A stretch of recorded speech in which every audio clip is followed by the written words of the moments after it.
Good afternoon everyone. Andito na naman ang inyong Ma'am Shi guys para sa ating ah, pagtatalakay ng mga importanteng bahagi ng ating buhay. At sa hapon ito guys ay ating i-discuss yung tungkol sa misunderstandings.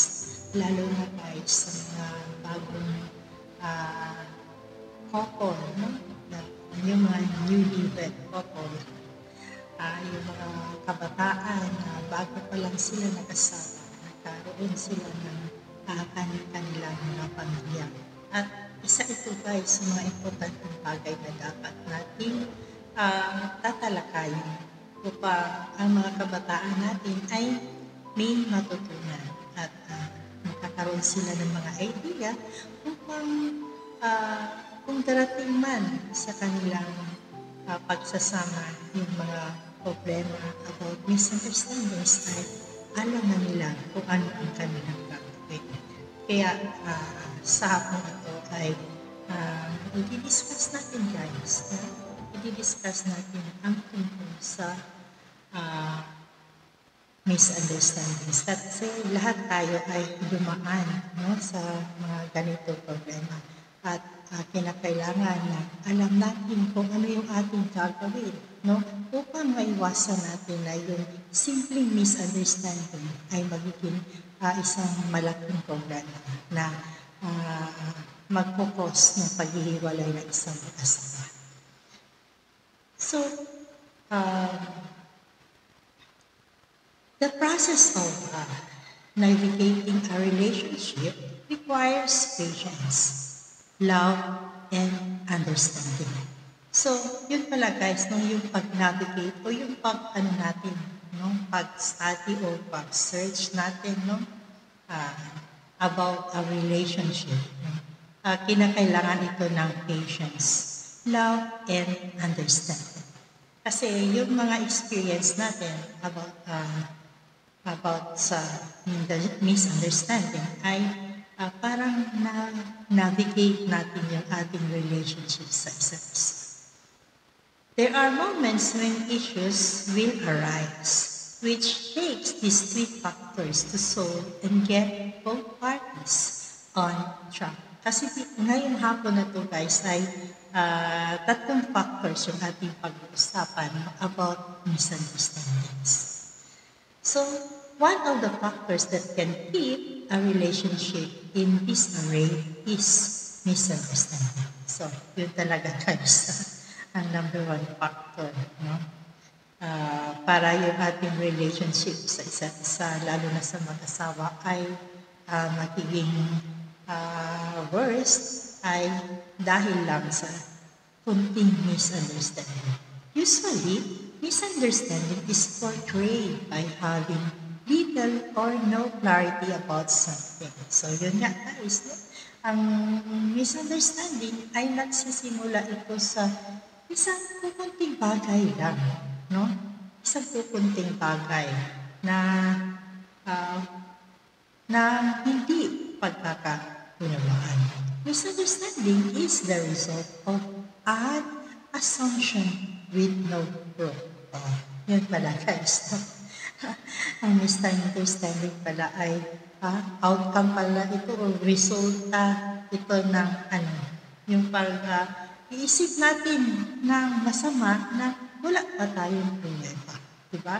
Diba yung mga masasama tayong iisip na walang proof, wala tayong pruweba. Pero yung natin, yung isipan natin ay grabe na ang mga iniisip. And it would continue to cause conflict in relationship. At yung kunting guys, yung kunting hindi pagkakaunawaan na walang proof, it will cause to conflict of relationship. So, kapag yung konting misunderstanding, yung maliit na hindi pagkakaunawaan, ay it will lead to conflict of relationship until things become more transparent. Unless na dumating sa punto na medyo transparent na nakikita mo na kung ano talaga yung dahilan, di ba? Minsan kasi pag nakita mo na yung totoong dahilan na mali ka pala, medyo minsan huli na ang lahat, di ba?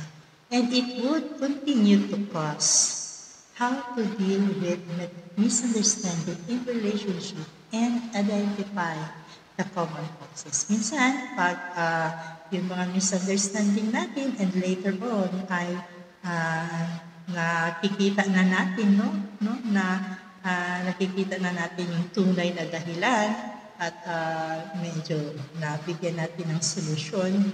And then, yung time na yun na nangyari yun ay it will help you, para sa mga susunod pa na mga darating na mga hindi pagkakaunawaan. So, medyo marunong ka na ngayon na mag-deal about sa hindi niyo pagkakaunawaan kasi napagdaanan niyo na, di ba? So, yan ang misunderstandings, guys. Ngayon ay pag-usapan din natin, guys, ano ang causes, What causes misunderstandings? Kasi yan lagi ang nasa mga katanungan, sa ating mga isipan. Misunderstanding in a relationship occurs when one or both parties refuses to understand correctly. Yun pala, guys. Ano talaga natin? Ilagay natin sa ating isipan na yung misunderstanding, nagkakaroon tayo ng misunderstanding kasi yung both parties, they refuse to understand correctly. Minsan kasi ay kumbaga blinded tayo sa mga iniisip natin na masama, na hindi tama. Yung ang assumptions natin, sa ating partner, Siyempre, may mga assumptions tayo. Minsan, yung partner natin hindi nakakauwi ng maaga. Diba? Assuming ka masyado. May mga assumptions na ngayon na ganito, ganyan, diba? Which is wrong, Hindi mo pa alam ang dahilan, diba? You refuse to understand, diba? Nung dumating yung partner mo at nag-explain siya, but then you refuse to understand kasi nga yung nasa isip mo, yun ang pinaniniwalaan mo, which is wrong, diba? Therefore, misconception and misapprehension occur when there is no moral clarity because a false impression is created. So, yun nga, guys, yung assumptions natin, false impression natin ay nasa isipan na natin, at hindi na natin binigyan hindi natin binigyan ng chance, na ma-explain yung other part. So, kinakailangan, guys, na we are ready to understand, correctly. Kinakailangan na ready tayo makinig sa mga explanation bago tayo magkakaroon ng mga assumptions, ng mga sarili nating mga judgments, di ba? So, kinakailangan huwag muna nating paniwalaan yung mga sarili nating assumptions. Kinakailangan na hintayin muna natin yung explanation ng partner natin bago tayo mag-react, mag-overreact. Yun siya, guys. To know why others misunderstand you, it is important to know the origin. Yun nga, guys, kinakailangan na alam natin, malalaman natin kung ano talaga yung punot dulo, di ba? Kung ano talaga yung dahilan, Ano talaga yung cause ng misunderstandings. Kaya nga, yung sabi ko na kanina na yung pag-navigate natin, about sa ating relationship ay talaga needs patience and love, di ba? Kaya yung mga mga pinagdaanan natin, like ganito, yung sa mga misunderstandings ay isa ito, sa paraan na we are navigating our relationship sa ating mga partners. And through that, sa pag-navigate natin ay marami tayong nalalaman through our experiences din, di ba? So, medyo yung sa susunod na mga hindi pagkakaunawaan ay alam na natin kung ano yung ating gagawin. So, yun guys. What can you do when a misunderstanding happens in a relationship? When misunderstanding happens, one of the first thing to do is to try and understand the situation. So yun guys, no, kinakailangan na we are ready to understand the situation. No? Anong dahilan kung bakit hindi siya nakauwi ng maaga, di ba? Kung baka hindi siya nakasakay, di ba? Dahil medyo traffic, hindi siya nakarating kaagad. Ganun ba? No? So, you have to understand the situation. Kung ano man kalalim yung dahilan, we are ready to understand the situation.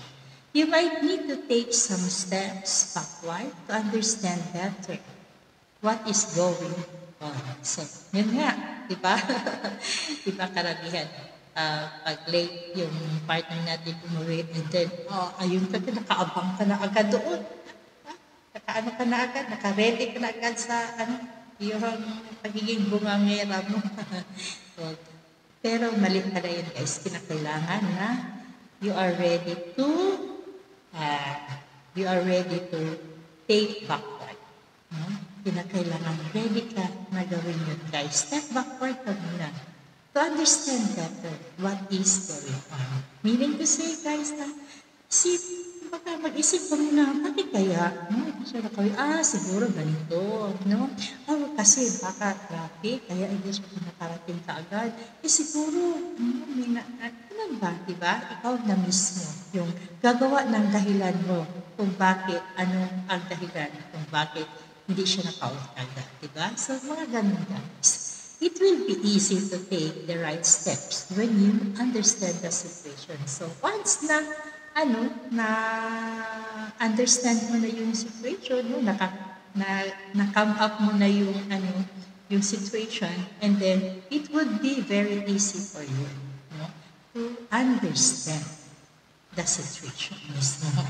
Many spouses experience unresolvable conflicts because they are not patient enough to figure out the root cause of misunderstanding. So, yan guys, marami talagang mga couple o mga mag-asawa na nagkahiwalay sila o yung problema na nila is lumalim, no?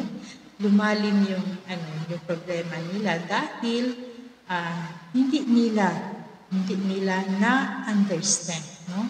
Hindi nila na-understand o na-resolve yung kukunting problema lang sana, no? Na hindi pagkakaunawaan.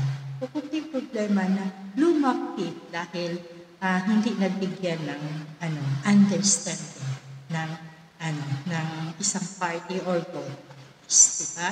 So, yun guys, kinakailangan na we are patient enough to figure out the root cause of misunderstanding. So, yun siya guys ang pinaka-importante. No? We are patient enough to figure out the root cause of misunderstanding. At if the misunderstanding gets out of hand, parang na-out of control na yung hindi nyo pagkakaunawaan, then you can seek help from a professional or trusted or experienced friends. Diba? So, doon na pwede na tayong lumapit sa ating parents na we will seek advice from them or sa mga friends natin na experience na, no? Yung mga professional, mga tao na makapagbibigay ng advice sa atin tungkol sa misunderstanding kapag hindi talaga na-resolve yung inyong misunderstanding. So, yun lang guys, no? Kinakailangan na we are patient enough to figure out the root cause of misunderstanding para hindi lumaki yung problema. Hanggang dito na lang guys. Magandang hapon po sa inyo lahat.